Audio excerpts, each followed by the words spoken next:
Ну, просто 174, как я могу судить, я глубоко там статистику не копал официальную, но понятно, тут вряд ли подводят субъективные ощущения. 174 статья все-таки гораздо более ходовая из всех названных, то есть о возбуждении религиозной и национальной розни. А из перечисленных статей, наверное, такая самая опасная и с большими сроками лишения свободы, и в то же время достаточно ходовая, 256 статья «Пропаганда терроризма». Ну, в общем-то, все перечисленные статьи спецдокладчикам, они постоянно и регулярно законодателям ужесточались, и ужесточение выражается не только в увеличении наказаний, сроков лишения свободы, запрете на условное осуждение, но также и все в более и более размытых формулировках диспозиций этих статей под описание этих преступлений при желании можно потянуть все что угодно. Наверное, ну как, не упирается в официальную статистику, потому что при желании-то она достаточно легко доступна, там, по крайней мере для юристов, посмотреть на портале правовой статистики, сколько лиц осуждены в этом году по такой-то статье, это несложно. Вот. Здесь необходимо, конечно, смотреть на конкретные случаи, какие лица осуждаются по этим статьям. Какое-то время назад, около 2 лет назад, когда СМИ разослали пресс-релиз о том, о задержании группы религиозных экстремистов Комитетом национальной безопасности,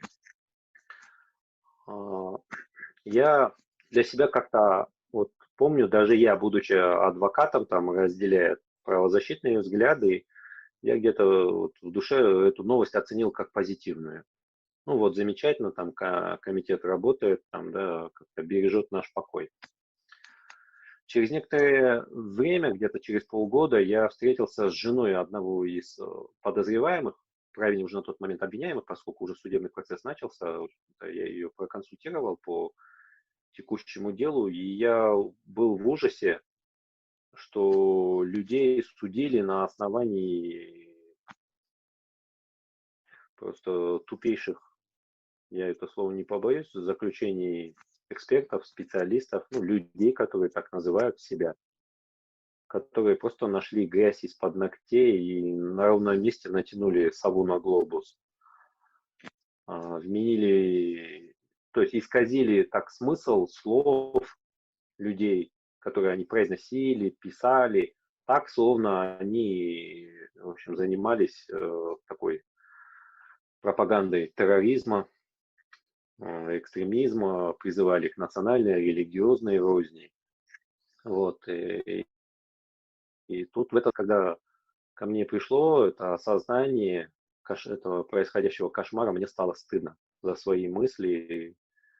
Вот. И я подумал, что если я, да, адвокат по уголовным делам, да, ну, все равно поверил в эту официальную публикацию, то есть насколько далеко наше общество от правильной оценки вот этих действий властей в борьбе с экстремизмом и терроризмом.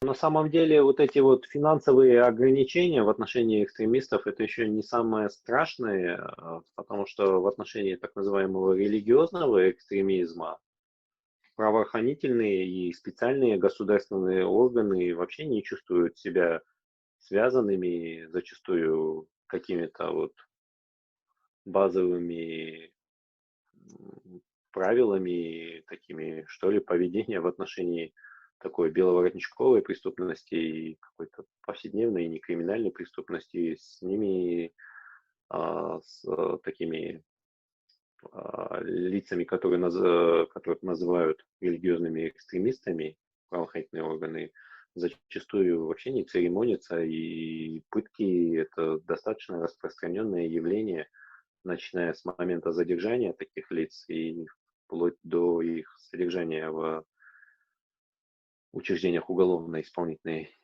системы. Поэтому спектр вот таких вот посягательств на права человека, он очень широкий.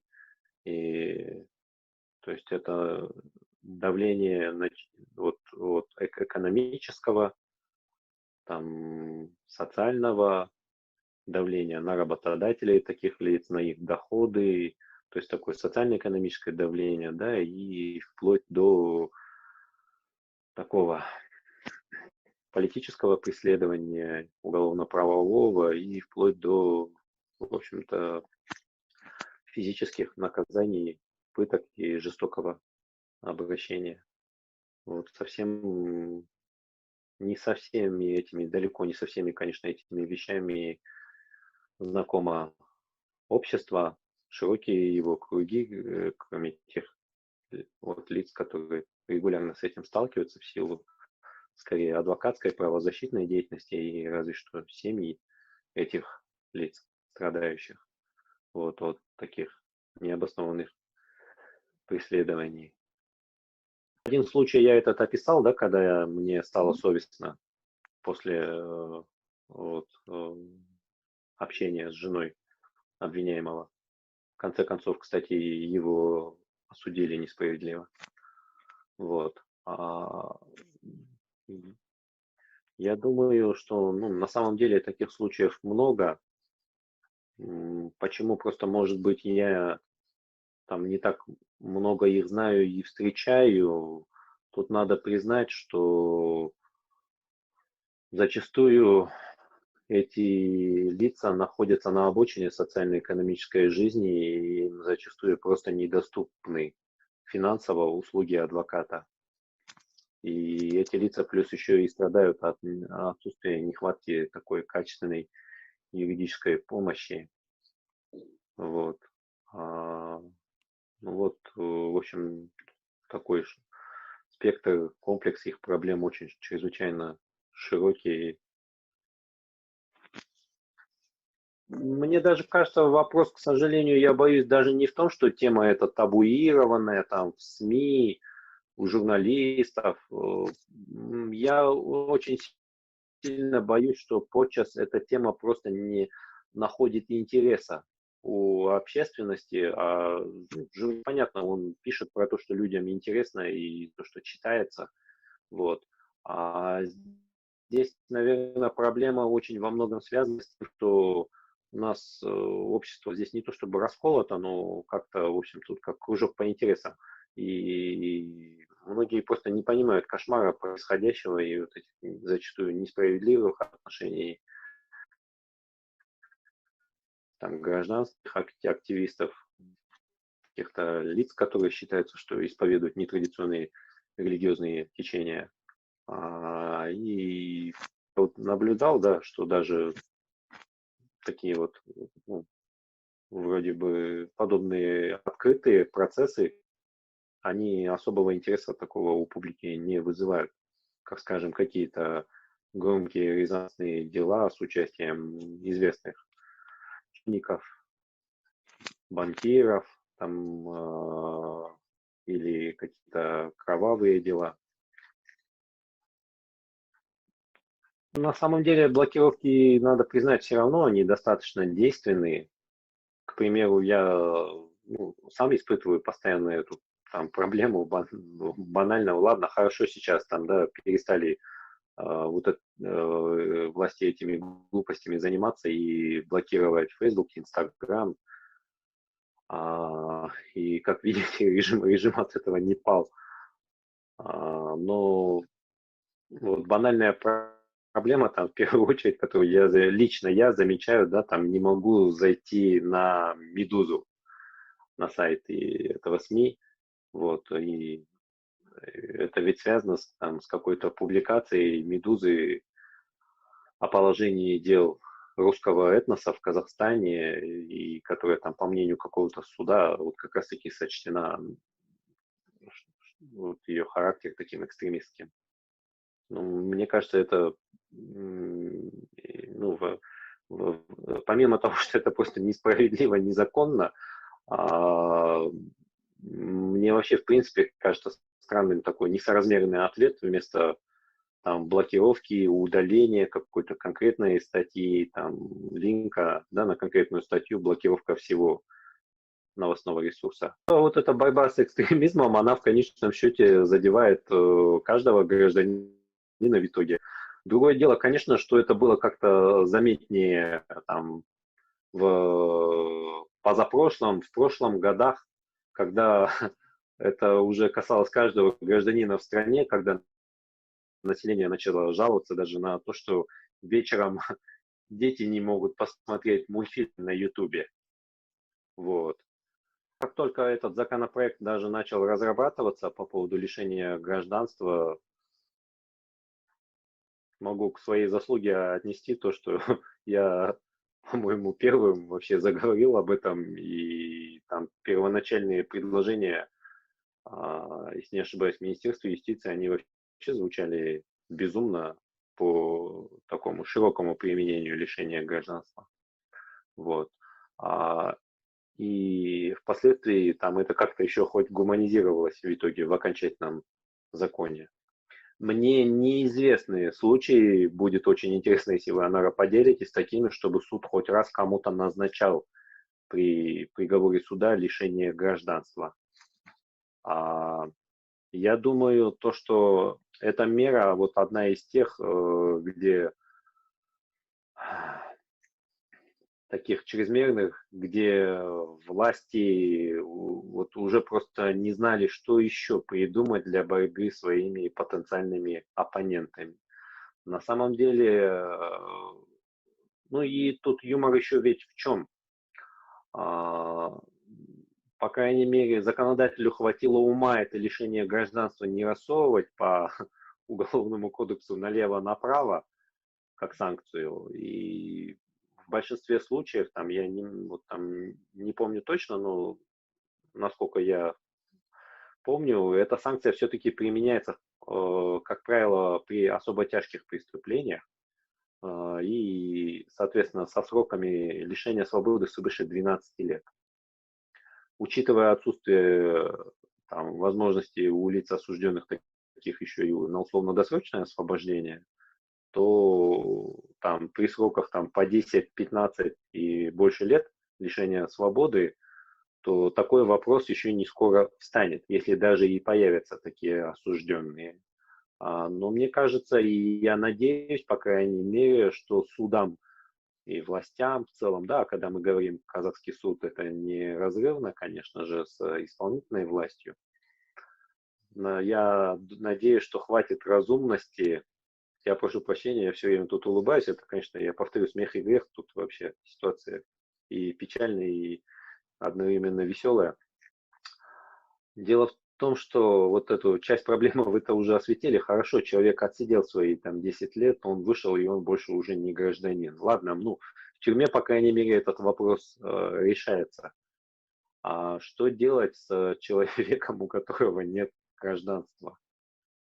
Потому что эта ситуация, она в первую очередь недозволительна для цивилизованной страны с точки зрения международного публичного права, поскольку лишение гражданства, оно в международной практике применяется крайне редко, и в исключительных случаях, там и в развитых странах это всегда подвергается разумной критике, и оно применяется в отношении бипатридов и лиц, которые имеют двойное, тройное и там, гражданство. Поскольку взять и лишить человека гражданства полностью невозможно. В Казахстане, как известно, двойное гражданство Конституцией запрещено, и в случае лишения гражданства гражданин Казахстана останется без какого-либо гражданства. Вот. И это неадекватная абсолютно политико-правовая ситуация. Я думаю, власти потихоньку поняли, что, в общем-то, надеюсь, и судебные органы, что до добра такие приговоры не доведут, и они отрицательно, конечно же, скажутся. Ну, мне, честно говоря, эта проблема такой кажется, ну, не то чтобы надуманная, да, но пока, ну, скажем, вот с такой правозащитной точки зрения не такой актуальной в сфере вот, антиэкстремистской политики властей. как, скажем, вот проблема с такими мифологическими заключениями экспертов э, по этим статьям, применять это наказание и потихоньку, я думаю, тихо-тихо. Конечно, нет, конечно, нет, вы не то что простого человека, вы любого юриста определение экстремизма. Вот вы в начале интервью задали мне вопрос, ну и для меня это определенные даже затруднения вызывает, поскольку у меня не такая богатая практика работы по этим статьям. Вот. Поэтому какая-то вот такая повестка перед нашим обществом в широком смысле слова, даже перед думающей его частью пассионарной, она не стоит. Хороший вопрос. Не знаю, честно говоря, наверное, только преданным фанатам. Не хотелось бы вас разочаровывать, но я что-то очень пессимистично настроен. Это что-то, знаете, для общества это, по-моему, больше такая какая-то академическая повестка. Ну, наверное, для них это такой, как, наверное, знаете, это вот как сериал «Рассказ служанки». Это как вот такой сейчас известный, популярный, это как предупреждение, как легко может демократический режим, да, мигрировать там, в тоталитарный. Вот. Соответственно, мне кажется, если вы смотрите такое интервью в развитой стране, мне кажется, это должно в первую очередь вызывать радость и как-то ощущение ценности своих политических прав и свобод гражданских. Нет, ну, если что-то обращаться к нашим гражданам, то я бы в первую очередь призвал бы их искать альтернативные источники информации, начиная, наверное, все-таки с моего любимого Фейсбука и среди каких-то там, сайтов неправительственных организаций, среди СМИ либерального толка, вот, о политике борьбы с экстремизмом, поскольку, в общем, как это преподносится в СМИ, там не только официальных, да, но поскольку информация это поступает односторонняя, и, в общем-то, если нам сегодня рассказывают, что задержали каких-то адептов нетрадиционного религиозного течения благодаря замечательной там спецоперации силовиков, то вполне вероятно, что на самом деле там пострадали невиновные люди. И такая вероятность гораздо выше, чем если ловят какого-то условного другого преступника, грабителя, разбойника, убийцу, насильника, вора. Вот. Тут, к сожалению, вероятность нарушения прав человека, она гораздо выше. Нет, конечно, однозначно нет. Это мне сейчас напоминает вот ситуацию с оправданием обвиняемого в педофилии в Усть-Каменогорске судом присяжных. Его уже второй раз оправдывают фактически присяжные, и у меня гораздо больше доверия к своим согражданам, чем к профессиональным судьям. Вот. Это у меня создает впечатление такой, как минимум того, что это решение выстрадано согражданами там, моими, и скорее невиновностью действительной, да, этого лица. Вот. Тем не менее, мы же видим, что в обществе тут оно его уже однозначно осудило, что этот человек виновен, и вот это вот внезапно свалившееся на народ доверие к правоохранительной системе, оно меня просто потрясает и вымораживает.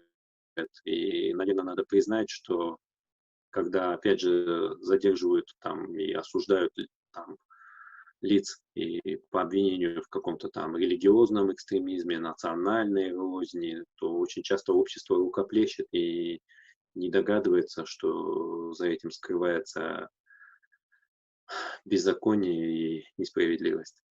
Учитывая то, что значительное количество там этих преступлений просто откровенно надумано